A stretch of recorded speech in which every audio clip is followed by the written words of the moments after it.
여러분 한 주간 잘 지내셨죠?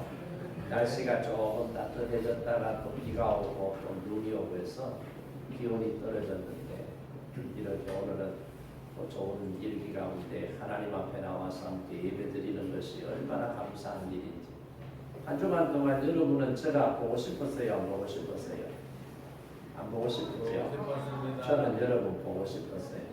예배 시간에 같이 앉아서 예배드리고 예배 시간에 하나님의 음성을 듣고 하나님을 바라보고 하나님의 임재가 체험되고 그래서 하나님과 함께 동행하는 삶을 살 수 있으면 얼마나 좋은가 기대하면서 일주일을 기다렸습니다.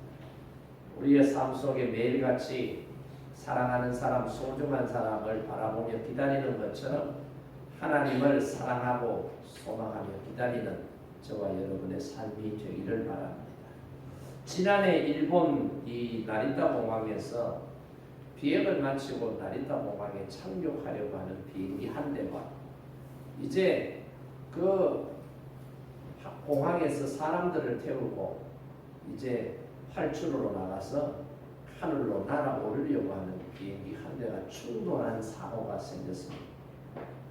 그런데 다행히 내릴 때에 활주로로 이동하던 비행기가 활주로에 진입을 다 안 한 상태였기 때문에 날개가 부러지고 하는 이런 사고였는데 만약에 활주로로 내려오는 비행기와 활주로에서 하늘로 올라가려고 하는 비행기가 부딪혔다면 이건 대형 사고가 났어요. 왜 이런 사고가 났는지 조사를 해보니까 관제탑에서 비행기를 내리도록 허락해주는 사람, 비행기를 뜨도록 해주는 관제사하고 비행기 조종사하고 지금 소통이 제대로 안 된다는 거예요. 비행기가 하늘에서 육지로 내려올 때 또는 육지에서 하늘로 올라갈 때 반드시 관제사의 통제를 받아야 됩니다. 왜냐하면 하늘에서 언제 비행기가 내려오는지 멀리서 빠른 속도로 내려오면 못 본단 말이에요. 그러니까 항상 관제사와 조종사는 소통해야 된다. 그래야지 사고가 일어나지 않는다. 이 부분에서 문제가 생기지 않았느냐 그렇게 짧은 이렇게 조사 내용을 보도하는 것을 볼 수가 있었습니다. 우리 인생도 마찬가지 아닐까요? 내일 내게 어떤 일이 일어날지 안다면은 문제 없습니다. 근데 사람들은 한 치 앞도 내다볼 수 없는 존재라는 거예요. 그래서 미래의 불확실성, 예측할 수 없는 불예측성 때문에 사람들이 답답해하고 힘들어하고 고통스러워하고 많은 사람들이 내 인생은 내 거야, 내 거기 때문에 내 마음대로 할 수 있어, 내 마음대로 해도 돼 라고 큰 소리를 치지만은 미래를 예측하는 능력이 인간에게는 없기 때문에 언제 어떻게 될지 몰라요. 그래서 불안해하는 거예요. 그래서 갈팡질팡하는 거예요. 예를 들면 결혼을 하려고 하는 사람이 이 남자하고 이 여자하고 결혼해서 행복하다면 그렇게 하면 됩니다. 그런데 실제로는 우리 사회 보세요. 세상이 결혼하면 한 쌍을 이혼을 한다. 행복할 줄 알고 결혼을 했는데 불행하더라는 거예요. 대학 진학도 마찬가지. 어떤 학과를 선택해야 되느냐. 4년 공부를 하고 또는 남자들은 뭐 1년 반, 2년 군대 갔다 오면 6년 공부를 하고 사회가 어떻게 또 재편되어 있을지 미래 사회는 예측을 이렇게 하지만 그게 맞지 않고 빗나갈 수 있으니 어떤 학과를 지망을 해서 공부를 해야 될지 사업을 하는데 어떤 사업을 해야 될지 사업을 하는데 지금 불경기라고 하는 이 불경기의 시점에서 사업을 시작해야 될지 아니면 불경기가 끝나고 난 다음에 사업을 시작해야 될지 모르는 거예요. 사업을 크게 하려고 하니 돈이 부족해 동업을 해야 할지 아니면 축소시켜서 내 잡은 것만 가지고 적게 해야 될지 여러 가지 문제들 이런 것들 때문에 수많은 선택의 기로에서 고민하기도 하고 근심하기도 하고 염려하기도 한다 이 말이에요. 그래서 많은 사람들이 어떻게 합니까? 야, 방법 없나? 이렇게 문명화된 사회 속에서 우리가 살아가고 있지만 이런 불완전한 요소가 우리 속에서 떠나지 않기 때문에 문명사회에서 살고 있지만은 미신을 믿는 거예요. 그래서 어디 가요? 정정이한테 찾아가요. 그래서 전보는 거예요. 사업을 시작하려고 하는데 이 사업을 해도 될지 말아야 될지, 동업을 해야 될지 혼자 해야 될지, 무슨 학과에 진학을 해야 될지, 어느 동네로 이사를 가야 될지, 국회의원 나가는데 이번에 어느 지역구에 나가야 당선이 될지, 뭐 이런 것들을 계속해서 묵고하는 것을 볼 수가 있습니다. 그러니까 통계학적으로 문명화된 사회 속에서는 이런 미신적인 어떤 행위들이 자취를 감출 줄 알았는데도 불구하고 오히려 더 많은 사람들이 이렇게 하더라는 거예요. 이런 갈등이 있을 때에, 이런 불확실에 대한 고민이 있을 때에 우리에게 누군가가 분명한 내 인생의 길을 안내해 주는 분이 있다면 얼마나 좋겠어요. 마치 외국에 처음 나가는데, 외국에 나갔을 때 내가 어디에서 어디로 가야 될지 어느도 소통이 되지 않고 이런 어떤 문제들이 있다라는 것을 생각하고 여행을 가면 얼마나 불안하겠어요. 근데 누군가가 가이드로 나와서 피켓에다가 내 이름 석자 적어놓고 다 들고 기다려준다면 그 사람 따라가면 안 되겠어요? 저 히말라야 14자 저 높은 산에 사람들이 등반을 할 때 그 산악인들이 반드시 도움을 받는 사람들이 있습니다. 누굽니까? 세르파라고 하는 사람들. 그 현지인들이 그 지리와 지형과 기후에 대해서 잘 알고 있으니까 그 사람들을 도와주면서 집을 날라주고 베이스 캠프를 치고 이동을 같이 하면서 도와주더라. 우리 인생에도 누군가 나를 이렇게 이끌어주고 도와줄 수 있는 사람들이 있다면 불확실한 시대, 예측이 불가능한 사회 속에서 살아가고 있지만 든든하고 안전하지 않겠느냐 이 말씀입니다. 이런 갈등이 있을 때, 이런 불안적 요소가 있을 때 전능하신 하나님께서 내 인생길을 분명히 인도해 주신다면, 가르쳐 주시고 말씀해 주신다면 여러분 우리가 고민하지 않고 편안하게 살아갈 수 있지 않겠습니까? 그런데 문제는 죄를 지은 인간에게 하나님과 늘 교통할 수 있는 채널이 차단되었다는 거예요. 신앙생활하는 성도들 중에도 예수 그리스도를 믿고 제사함의 은혜와 구원의 값진 기쁨을 누리며 살면서도 하나님과 소통하지 못하는 사람들이 여전히 있더라.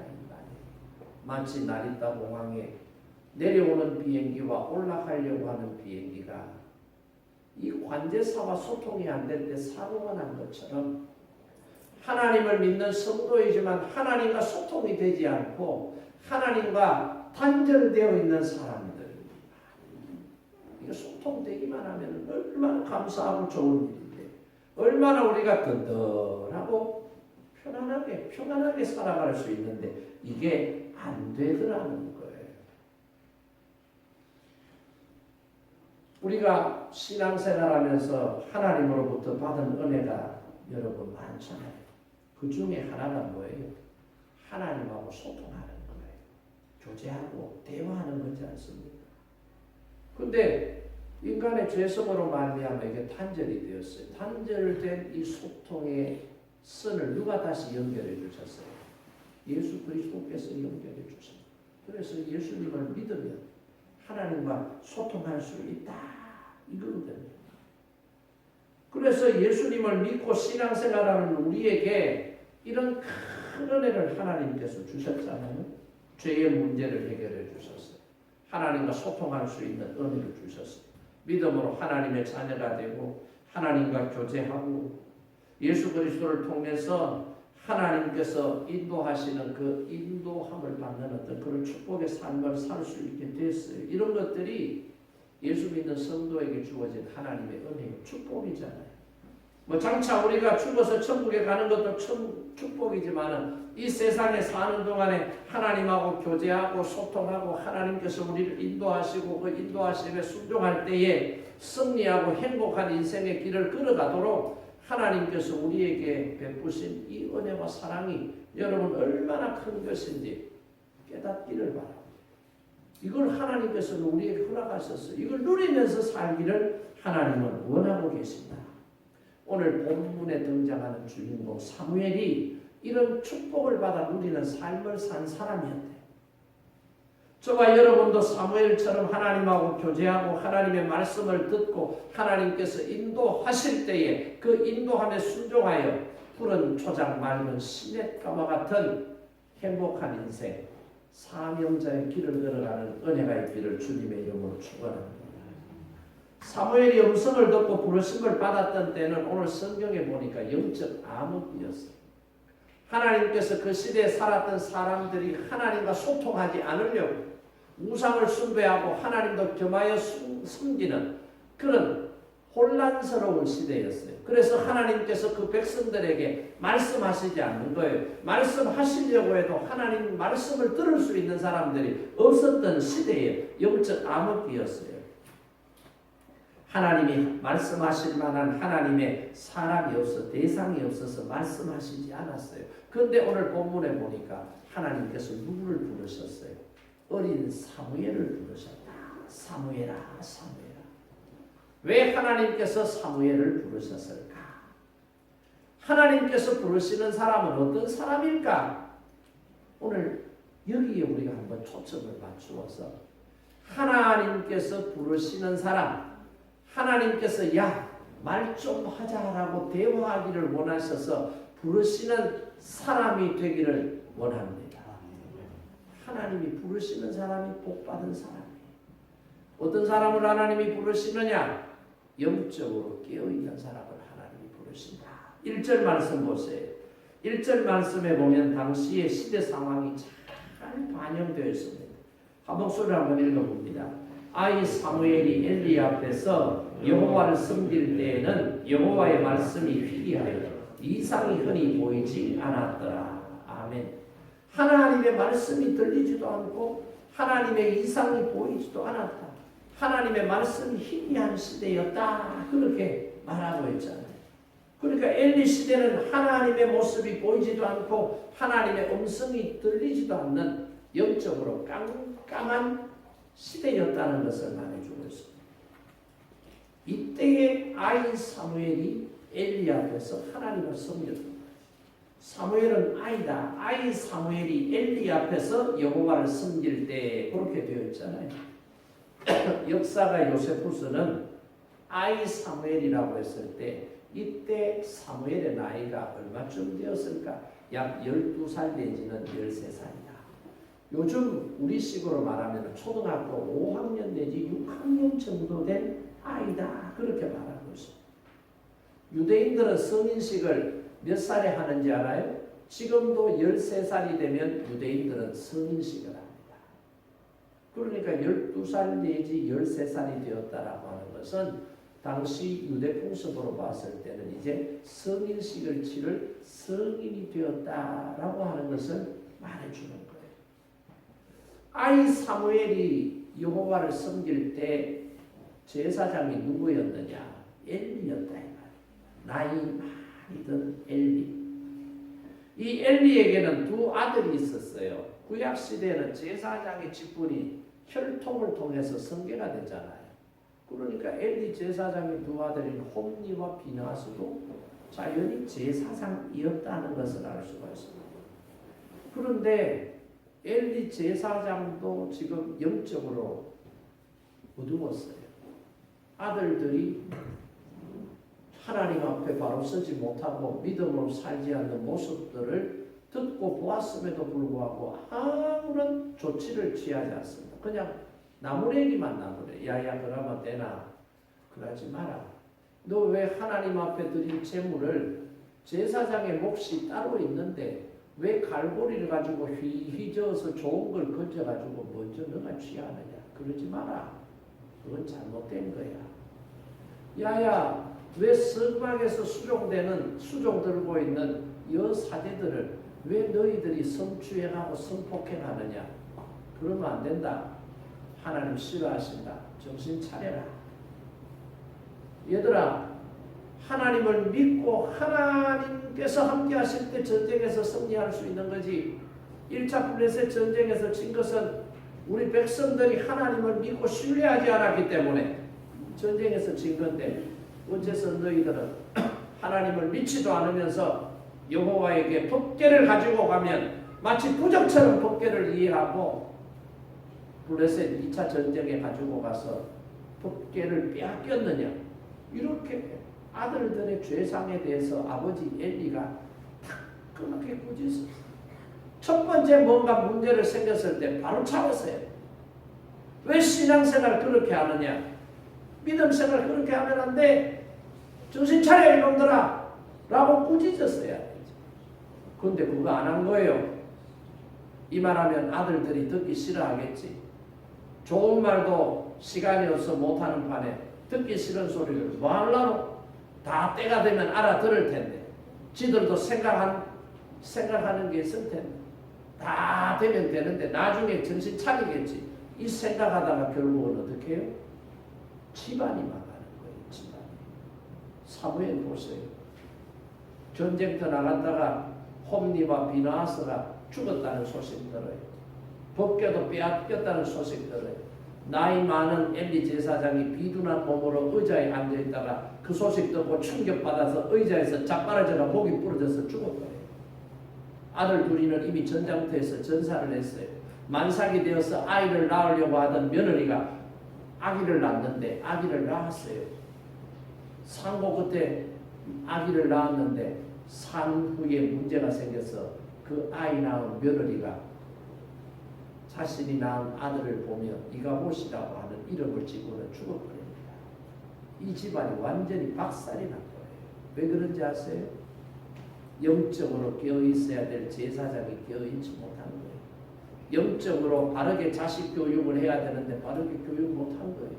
영적으로 백성들을 바르게 지도해야 될 지도자가 바르게 백성들을 지도 못하니까 개인도 망하고 집안도 망하고 나라도 망하는 꼴이 발생하더라는 것을 우리가 알아야 된다. 이 말입니다. 그러니까 하나님께서 영적으로 깨어있는 제사장, 영적으로 깨어있는 성도들이 있어야 되는데 이게 지금 깨어있지 못하고 지금 금은방같이 캄캄한 거예요.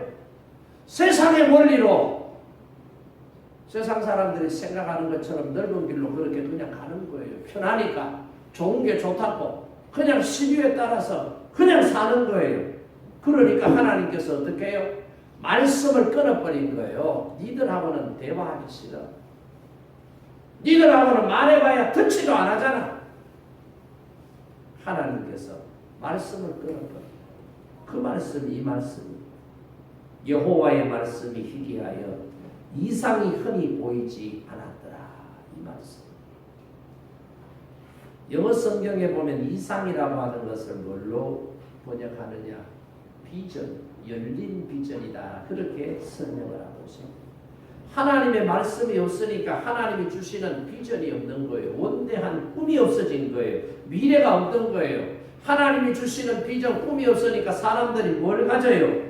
사람들이 자연히 현실적이 되는 거예요. 현실적인 사람, 현실적으로 살아가는 것이 지혜롭다. 잘 먹고 잘 사는 게 행복하다. 이게 복이다. 먹고 마시고 시집가고 집 사고 차 사고 놀러 다니고 즐겁게 살자. 이게 하나님이 주신 축복이라고 착각하고 사는 거예요. 이 시대가 언제 이런 시대가 있었어요? 노아 시대에 그랬던 노아 시대에 하나님께서 노아에게 홍수로 세상을 심판하려고 하실 때에 노아 시대의 상황이 이런 상황이에요.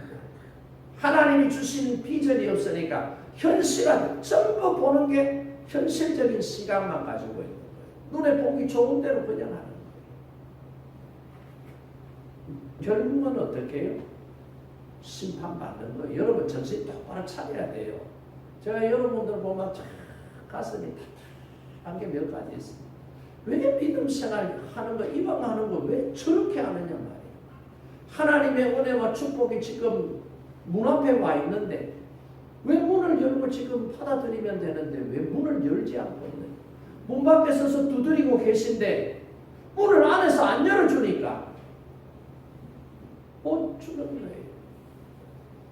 여러분 신앙생활 여러분 방식대로 하지 말아요.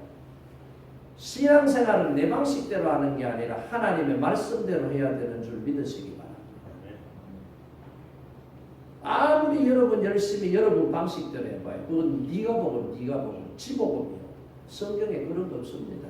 우리가 믿음의 열심을 품는 것은 하나님의 말씀에 근거해서 믿음 생활을 열심히 해야 되지. 내 열심 가지고 아무리 쫓아다니고 아무리 해보세요. 하늘나라 하나님 주시는 은혜와 상급이 있나? 하나도 없습니다. 지금 사무엘이 딱 우리가 살고 있는 우리 시대, 여러분이 지금 신앙생활하고 있는 모습 중에 이런 모습들이 있다는 것을 알아야 돼요. 엘리 제사장이 영적으로 문제가 있었다라고 하는 것은 2절에도 보면 나와요. 거기 보세요. 엘리의 눈이 점점 어두워가서 잘 보지 못하는 그때에 그가 자기 처소에 누웠고, 엘리는 제사장이에요. 제사장이 출근하고 퇴근하는 것도 있어요. 그러나 3절에 보세요. 3절에 보면 제사장이 아니고 제사장 밑에서 교육받고 있는 사무엘은 어떻게 지냅니까? 하나님의 등불은 아직 꺼지지 아니하였으며 사무엘은 여호와의 궤에 있는 여호와의 전 안에 누웠더니, 사무엘은 지금 어디 있어요? 여호와의 궤가 있는 여호와의 전 안에서 지금 누워 있는 거예요.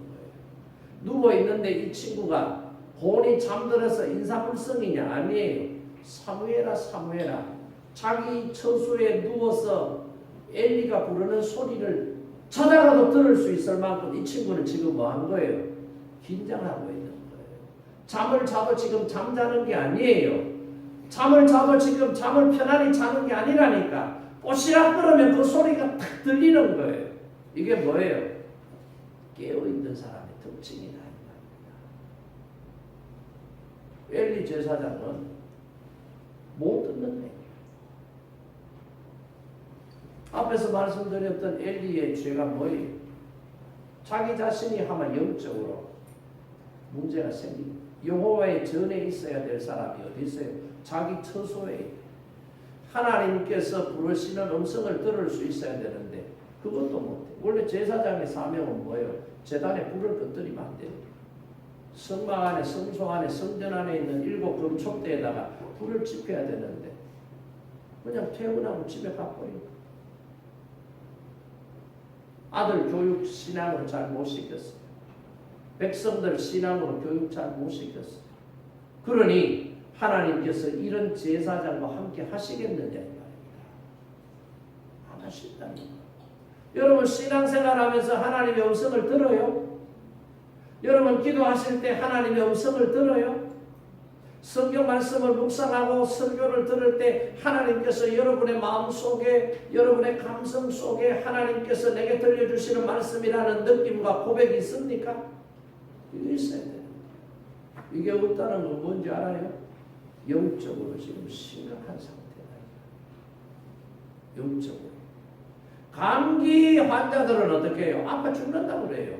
저도 감기 걸려가지고 지금 한 3, 4주째 이러는데 낫기는 나았는데 아직 목소리가 돌아오지 않아요. 감기 바이러스가 우리 몸에 들어오면 그 작은 바이러스 때문에 제가 몸무게 한 70kg 가까이 나가는데 이 70kg짜리가 자빠지고 일어나지도 못하고 목소리도 가고 머리도 아프고 한기도 들고 움직이는 것 같아요. 감기 바이러스가 우리 몸에 들어왔을 때는 활짝 반응을 보여요. 그러면 아이고 감기 왔네. 따뜻하게 몸을 데워야지. 따뜻한 물 마셔야지. 병원 가서 약치 먹어야지. 이러잖아요. 그런데 암이라고 하는 세포가 우리 몸에 달라붙으면은 그 암세포가 커지고 확장이 되어서 우리 몸에 통증과 고통을 줄 때까지 그거 알아요? 몰라요? 그거 알면 병원 가면 이미 2기, 3기, 4기 된 거예요. 간암 환자들 같은 경우는 눈으로 이렇게 드러나는 현상을 정확하게 체크하지 않으면 통증이 없기 때문에 모른다는 거예요. 마치 우리의 신앙생활이 암세균에, 암세포에 감염이 되어 있는 것처럼 무디어져서 모르고 그냥 지나가는 상태. 이게 지금 엘리의 영적인 상태다 이 말이에요. 이러면 여러분 죽는다니까. 정신 바짝 차리고 신앙생활해요. 엘리는 영적으로 눈이 어두워서 제사장이 있어야 될 곳에 있지 않고 자기 편한 곳에, 자기 쉬고 싶은 곳에, 자기 처소에 가서 누워 잠자더라 이 말이. 물론 당시 엘리의 나이가 얼마쯤 되느냐, 약 90세쯤 돼요. 죽을 때가 98세쯤 됐다고 하니까 상당히 나이가 많은 그런 나이여서 피곤하기도 하고 지치기도 하고 그랬겠죠. 그러나 아이 사무엘이 성전의 성막의 여호와 궤 옆에 누워 있었다는 것을 보면 거기에도 잠자리 만들어 놓고 거기에서 잠잘 수도 있었던 것 같아요. 그런데 그렇게 하지는 않았다. 왜요? 영적인 눈, 이 눈이 어두워져 있기 때문에 그렇다. 이 말입니다. 여러분, 이 사람이 몸에 뭐 코도 있고 눈도 있고 귀도 있고 입도 있고 있는데 사람이 생활하는데 가장 불편한 게 뭐냐? 못 보는 게 제일 불편하다. 시각에 문제가 생기는 게 제일 불편하다. 다른 기능들이 좀 떨어져도 덜 문제가 생기는데 보는 기능이 떨어지면은 생활 자체가 안 된다. 그렇게 사람들이 말하죠. 그러니까 여러분, 육신의 눈이 어두워도 이렇게 불편하고 문제가 생기는데 영적 소경이라고 한번 생각을 해봐요. 하나님의 나라도 지옥도 보질 못해요. 하나님의 축복도 심판도 보질 못해요. 영적인 생활을 못하는 거예요. 어디 가야 될지, 무엇을 해야 될지 모르는 거예요. 죽을 줄도 모르고 죄를 짓는 거예요. 죽음이 가까이 있어도 그것을 못 느끼고 그냥 하는 거예요. 그러면 우리가 왜 영적인 소경이 될까요? 엘리는 왜 영적인 소경이 되었을까요? 사람들은 하나님을 가장 사랑할 때 영적인 사람이 됩니다. 여러분, 영적인 사람이 되고 싶으면 세상의 그 모든 것보다 먼저 하나님을 사랑하시면은 여러분 영적인 사람이 돼요. 영적인 사람이 어려운 게 아니에요. 영적인 사람이 아니라 육적인 사람은 어떤 사람이냐? 하나님보다 세상의 것을 더 사랑하면 그 사람은 육적인 사람. 하나님보다 나를 더 사랑하는 사람이 있어요. 거울아 누가 가장 예쁘니 그러고 막 몸에 얼굴에 좋은 거는 뭐 다 합니다. 다 죽으면 흙이. 육적인 사람. 뭐 이렇다고 육적인 게 아니라 하나님보다 세상적인 것을 더 소중한 가치로 여기고 더 사랑하는 것이 있으면 그 사람은 육적인 사람이다. 영적인 사람이야. 그런 사람은 어떻게 해요? 영적인 눈이 멀어지는 거예요. 하나님의 음성을 듣지도 못하고 하나님을 보지도 못하는 거예요. 여러분이 하나님의 음성을 듣지도 못하고 보지도 못하는 여러분은 지금 영적인 상태가 영적인 눈이 감겨져 있는 상태다라고 하는 것을 깨달아요. 엘리 제사장은 왜 육적인 사람이냐, 영적인 사람이 아니라 영적 소경이 되었느냐. 보세요. 아들을 하나님보다 더 사랑하잖아요. 아들 사랑하지 말라는 말이 아니에요. 하나님보다 덜 사랑해야 돼요. 그런데 자식을 하나님보다 더 소중하게 더 사랑하니까 문제가 되는 거예요. 보세요. 홈리와 비나스가 하나님을 경외하지 않았기 때문에 신앙이 잘못되어 버렸어요. 제사장의 몫이 있음에도 불구하고 제사장 몫보다 더 좋은 것을 가지고 갈고리로 좋은 고기들을 삶을 때 먼저 취해서 하나님 앞에 드리지 않고 지가 자기 목숨을 챙겨놔버렸다. 아까 얘기했는 거 있고. 그 다음에 성막에서 예배 드리고 이 교회를 위하여 수고하고 돕는 손길인 여사제들, 여성도들을 어떻게 해요? 성추행하고 성폭행하고 동침을 한 사건. 그리고 블레셋과의 전쟁에서 하나님을 믿지도 않으면서 어떻게 언약궤를 가지고 가면 이길 것이다라고 하는 하나님을 부적처럼 무상화시켜서 이해한 잘못된 신앙. 이런 사건들이 있을 때마다 아버지가 어떻게 해요? 따끔하게 바로 세워야 되죠. 이걸 안 하니까 안 되는 거예요. 이게 엘리이지. 반면에 보세요. 사무엘 어머니는 어떻게 해요? 사무엘을 가질 때부터 하나님 앞에 기도했어. 서원 기도한 것을 아들이 태어나니까 젖을 떼고 나서 어떻게 해요? 성막에다가 맡겨버리잖아요. 그러면서 어떻게 해요? 그 아이가 젖 떼기 전까지 보통 젖 뗀 나이를 한 5살 전후로 보는데 저절되기 전까지 그 엄마가 아이 사무엘 앞에서 얼마나 기도했겠어. 저 때면은 너는 나하고 이별이야 그러면서 그 아들을 위해서 얼마나 기도했겠어. 사무엘아 너 하나님 앞에 믿음으로 살아야 하나님께서 너와 함께 하신다. 너가 태어날 때도 내가 하나님 앞에 기도하고 하나님께서 응답하셔서 주신 자녀야. 너 하나님과 항상 함께 해야 된다. 마르고 닳도록 교육시켰을 거예요. 이런 신앙의 훈육 속에서 사무엘이 자라니 사무엘이 어떻게 해요? 지금 아이 사무엘이 있지만은 어디서 잠을 자요? 자기 방에서 잠 안 자고 성막 안에 있는 성소 여호와의 궤 옆에서 아이가 잠을 잔다는 거예요. 12살 먹은 아이가 이게 뭐예요? 철저하게 신앙으로 교육되어 있는 사무엘의 모습을 보잖아요. 그러니까 이 어리지만 이 아이 마음속에 생각 속에 있는 하나님에 대한 믿음은 어른들보다 훨씬 제사장이었던 엘리보다도 훨씬 더 능가하는 영적으로는 깨어있는 눈이 떠져 있는 상태의 사람이었다라고 하는 것을 우리에게 보여주고 있습니다. 요즘 사람들도 여러분 영적으로 눈이 어두워져 있잖아요. 정욕의 눈이 멀고 돈의 눈이 멀고 얼마 전에 김치 크게 만드는 회사 유명한 김치 회사에 사고가 하나 터졌잖아요. 김치를 만드는데 좋은 막 재료들을 가지고 와서 엄선해서 김치를 만든다고 선전을 해놨는데 나중에 알고 보니까 어떻게 전부 막 쓰레기 같은 거 막 가지고 와가지고 이게 매스컴에서 터져버려가지고 김치회사 야단났죠. 사람들을 신뢰하게 만들어 놓고 그 다음에는 사람들을 기막한 거예요. 속인 거예요. 뭐 때문에 그랬을까? 더 많은 이익을 창출하려고 그런 거죠. 유명 건설회사에서 보세요. 철근을 설계도 도면대로 넓고 다 해서 집을 지어야 되는데 설계도 도면대로 안 하고 어떻게 해요? 철근 좀 아끼고 어떻게 하려고 하다가 집이 와르르 무너지는 경우, 지하 주차장이 무너지는 경우. 왜 이런 사고가 생겨요?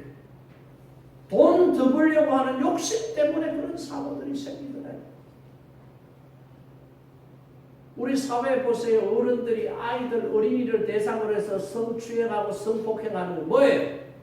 성적 쾌락의 만족을 얻기 위해서 성욕 때문에 그런 거 아니에요. 교회 목회자들이 교인들을 대상으로 해서 성추행하고 성폭행했다는 보도들이 나오고 얼마나 부끄러운 일이에요. 그게 뭐 때문에 그래요? 욕심 때문에. 정상적인 관계를 통해서는 채워지지 않는 성욕의 쾌락의 만족도를 높이려고 그 짓거리 하는 거 아니에요. 자꾸 욕심 때문에. 돈을 더 사랑하기 때문에, 쾌락을 더 사랑하기 때문에 이런 현상이 생기고 결국은 이게 뭐예요? 영적으로 눈이 어둡기 때문에요. 영적인 눈을 어둡게 하는 게 뭐예요? 욕심 때문에 그렇다는 것을 말해주고 있습니다. 따라서 오늘 저와 여러분은 영적으로 깨어있어야 된다. 사무엘처럼 깨어있으려고 하면 어떻게 해요? 하나님을 가장 사랑해야 된다. 하나님을 가장 사랑하지 않으면 어떻게 해요? 영적으로 눈이 멀어질 수밖에 없다. 그 대표적인 인물이 엘리 제사장이었다. 엘리는 하나님보다 누구를 더 사랑했다고요? 자식을 더 사랑한 거예요. 자식 사랑하지 말라는 거 아니에요. 하나님께서 주신 자녀들 우리가 잘 돌보고 양육해야 될 의무와 책임이 있어요. 그거 하지 말라는 게 아니에요. 그러나 하나님보다 더 사랑하면 안 된다. 엘리 제사는 거기에서 문제가 생겨버려서 영적인 까막눈이 되었고 결국은 그렇게 되었더니 하나님께서 엘리를 찾지 아니하시고 영적으로 깨어있는 사무엘을 부르시더라. 영적으로 까막눈이 되어버린 엘리의 가문은 망하더라. 이걸 저와 여러분이 깨닫기를 바랍니다. 이거 못 깨닫으면 결국 손해는 누가 보는 줄 알아요? 내가 보는 거예요. 여러분이 본다.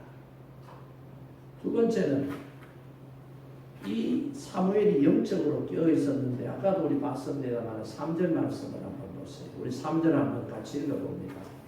하나님의 등불은 아직 꺼지지 아니하였으며 사무엘은 하나님의 궤에 있는 여호와의 전 안에 누웠더니 그래서 성막 안에 성소에는 7 이 금촛대가 하나 있는데 그 촛대 7개가 있어요.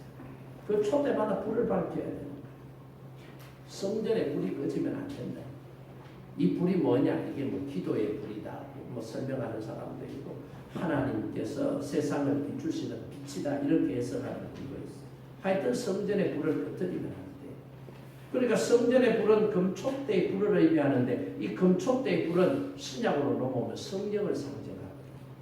하여튼 이런 성전 안에 있는 금촉대의 불을 끄지 않고 불을 밝히는 일을 사무엘이 계속 하더라. 그러니까 사무엘이 성전에 있으면서 등불의 기름을 항상 뭐 했다는 거예요? 채워놓는 거예요. 요즘같이 초에다가 불 붙이면은 아이고 다 돼가네 그러면 미리 준비를 하는데 옛날에는 등 안에다가 기름을 감람유를 집어넣어놓고 불을 붙이기 때문에 언제 그게 다 탈지 모르는 거예요. 그러니까 항상 깨어있어서 긴장하고 불이 꺼지지 않도록 세심하게 살펴야 되는 거예요. 엘리는 영적으로 눈이 어두워서 자기 처소에 누워 있었지만 사무엘은 여호와의 전 안에 궤 옆에 누워 있었다.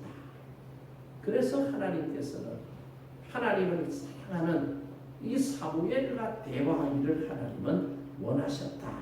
이 말이거든요. 그래서 보세요. 하나님께서 4절과 5절에 보세요. 사무엘을 부르시잖아요. 여호와께서 사무엘을 부르시는지라 그가 대답하되 내가 여기 있나이다 하고 엘리에게로 달려가서 이르되 당신이 나를 부르셨기로 내가 여기 있나이다 하니 그가 이르되 나는 부르지 아니하였으니 다시 누우라 하는지라 그가 가서 누웠더니 잠깐 여호와의 궤 옆에서 누워 있었는데 사무엘아 사무엘아 부르니까 엘리 제사장이 부른 줄 알고 발딱 일어나서 가는 거예요. 발딱 일어나서. 이게 뭐예요?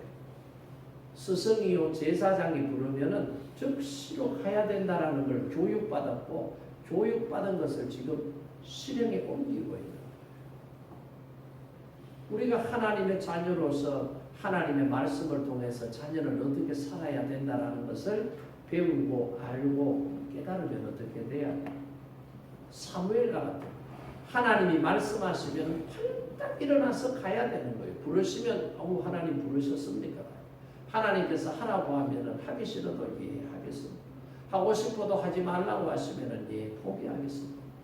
이게 하나님을 경외하는 사람의 모습이에요.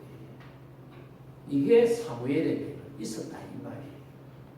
그 다음에 6절과 7절 말씀해 보세요. 또 보면은 사무엘을 부르시는 여호와께서 다시 사무엘을 부르시는지라 사무엘이 일어나 엘리에 가서 이르되 당신이 나를 부르셨기로 내가 여기 있나이다 하니 또 사무엘아 사무엘아 그러니까 엘리 제사장이 부른 줄 알고 사무엘이 엘리 제사장에게 가는 거예요. 부르지 않았다. 다시 돌아가서 누워 자라. 그리고 또 돌아가. 이때만 하더라도 사무엘이 어렸고 아직 한 번도 하나님의 음성을 듣는 경험이 없었기 때문에 그 소리가 하나님께서 자신을 부르는 소리라고 몰랐던 거예요. 그래서 그 성막 안에는 엘리 제사장하고 자기밖에 없으니까 사무엘아 사무엘아 부르면 평소에 사무엘을 부를 때 그렇게 불렀던 것을 생각하고 자연스럽게 엘리 제사장에게 간 거예요. 그런데 가보니 나는 부르지 않았다. 그렇잖아요. 다시 돌아와서 누웠던. 그리고 또 세 번째 8절에서 9절에 보세요. 거기에 보면 또 부릅니다. 여호와께서 세 번째 사무엘을 부르시는지라 그가 일어나 엘리에게로 가서 이르되 당신이 나를 부르셨기로 내가 여기 있나이다 하니 엘리가 여호와께서 이 아이를 부르신 줄 깨닫고 엘리가 사무엘에게 이르되 가서 누웠다가 그가 너를 부르시거든 네가 말하기를 여호와여 말씀하옵소서 주의 종이 듣겠나이다 하라니 이에 사무엘이 가서 자기 처소에 누우리라. 세 번째 부름을 받았는데도 사무엘은 어떻게 또 가는 거예요. 우리 같으면 어떻게 해요? 여러분 늑대가 나타났다라고 하는 이솝우화에 나오는 거짓말하는 목동이 얘기하죠. 한 번 할 때는 동네 사람들이 늑대가 나타났다 하래요. 쭉 다 올라갔어요. 쏘갔어요.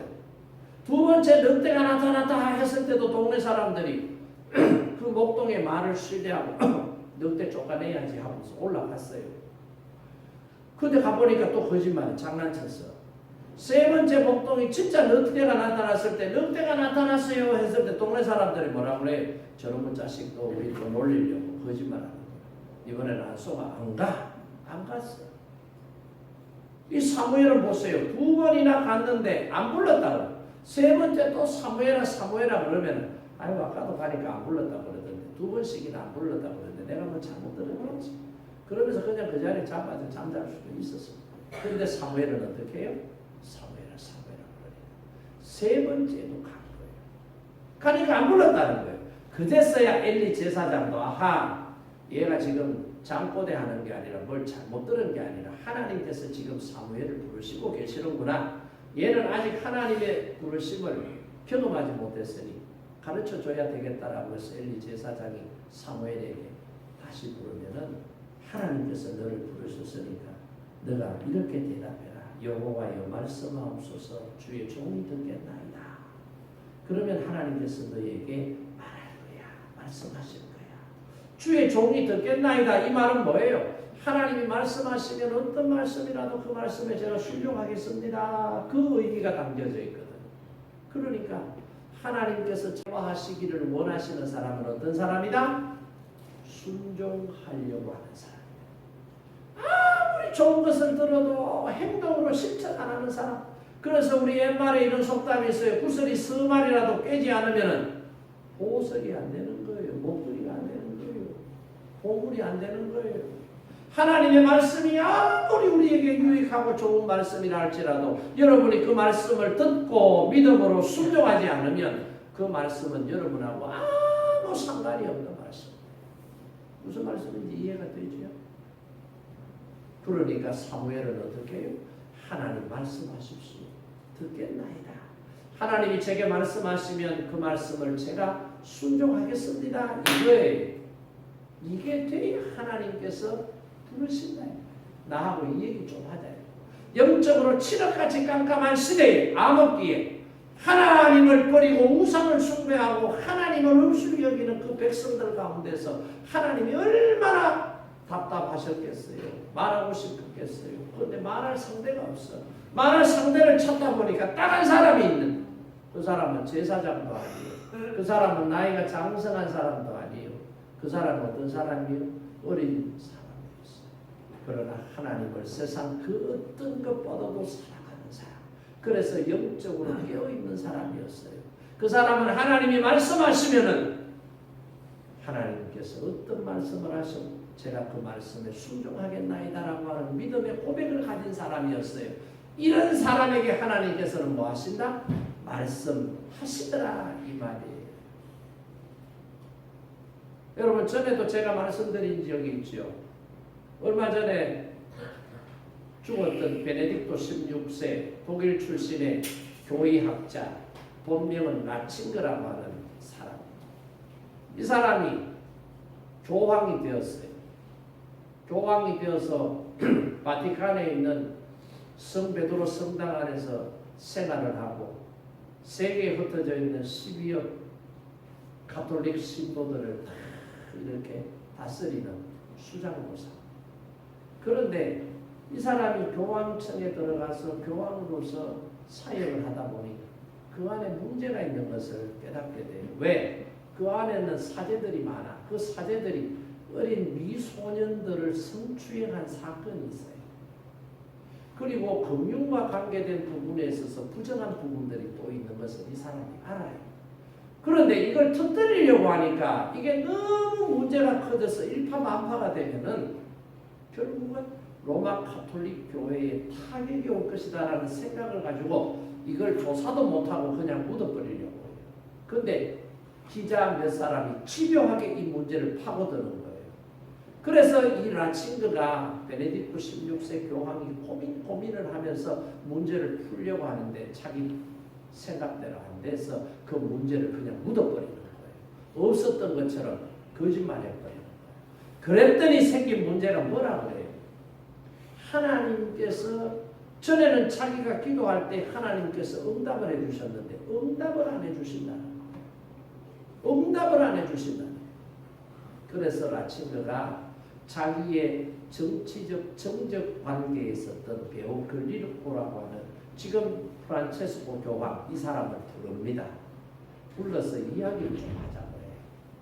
프란체스코는 라칭거 교황을 만났을 때 사표 내려고 하는데 그래서 부르는가 보다 잘 됐다 싶어서 준비를 하고 비행기 타고 교황청으로 날아갔는데 이 라칭그 교황은 뭐라 그런지 알아요? 당신이 내 대신 교황의 자리에 오십시오. 그러는 거예요. 아니 무슨 말 하느냐고. 우리는 수천 년의 전통 가운데 교황이 죽으면은 그 다음에 교황을 선출해서 뽑는 종신직인데 당신이 살아있는데 어떻게 내가 교황이 될 수 있으며 당신이 죽지 않았는데 그 좋은 교황의 자리를 왜 내려놓으려고 하느냐. 안 됩니다 라고 반대를 합니다. 그랬을 때 베네딕토 16세인 라칭그가 뭐라고 하느냐. 사정이 있다는 거예요. 무슨 사정인지 들어봅시다. 내가 전에는 하나님 앞에 엎드려 기도할 때 하나님께서 내 기도를 들으시고 응답해 주셨는데 이 사건을 내가 그냥 덮어버리려고 하고 난 뒤에는 내가 하나님 앞에 엎드려 기도해도 하나님이 내 기도를 들으시지 않는다. 내게 응답하시지 않는다. 그러니 내가 이 교황의 중요한 일을 어떻게 더 감당할 수 있겠습니까? 그래서 나는 죽지 않아 살아있지만은 교황의 직을 내려놓으려고 합니다. 당신이 교황직을 좀 받아서 해주시면 여러분 우리가 하나님 앞에서 정직하게 믿음으로 하나님의 말씀을 붙잡고 하나님을 가장 사랑하는 영적으로 깨어있는 상태. 하나님 말씀하시면 그 말씀 앞에 어떤 말씀이라도 내가 아멘하고 순종하려고 하는 이 자세가 이 신앙의 고백이 우리 안에 없으면 하나님께서는 우리하고 대화 안 하십니다. 엘리가 제사장이었지만은 엘리하고 대화 안 해요. 엘리의 두 아들이 제사장이었지만은 두 아들 홈니와 비나스하고 대화 안 하셨어요. 믿음으로 깨어있는 영적으로 깨어있는 하나님 말씀 앞에 순종할 준비가 되어 있는 신앙인 어린 사무엘과 하나님께서는 대화하시려고 사무엘아 사무엘아 부르시고 찾으셨다는 것을 오늘 이 말씀을 통해서 저와 여러분이 깨닫고 하나님께서 여러분의 이름을 부르시는 은혜가 임하기를 축원합니다. 하나님께 엎드려 기도할 때에 하나님께서 여러분의 기도를 들으시고 응답하는 은혜가 있어요. 이게 안 되면 우리가 신앙생활해도 우리 안에 뭐가 지금 생겼어요. 영적으로 우리가 소경이 되어버렸어요. 하나님의 말씀에 대한 지혜와 지식은 많아도 듣기는 많이 들어도 머리는 이만큼 커져도 우리 안에 뭐가 없다는 거예요. 믿음에 순종할 자세가 되어 있지 않아요. 하나님은 우리를 찾지 않으신다는 것을 기억하시고 엘리와 같은 신앙인이 아니라 어린 사무엘과 같은 신앙인의 자리로 나아가는 저와 여러분 되기를 주님의 이름으로 축복합니다. 우리 오늘 주신 말씀을 생각하면서 결단 찬양 528장 함께 부르고 우리 기도하겠습니다.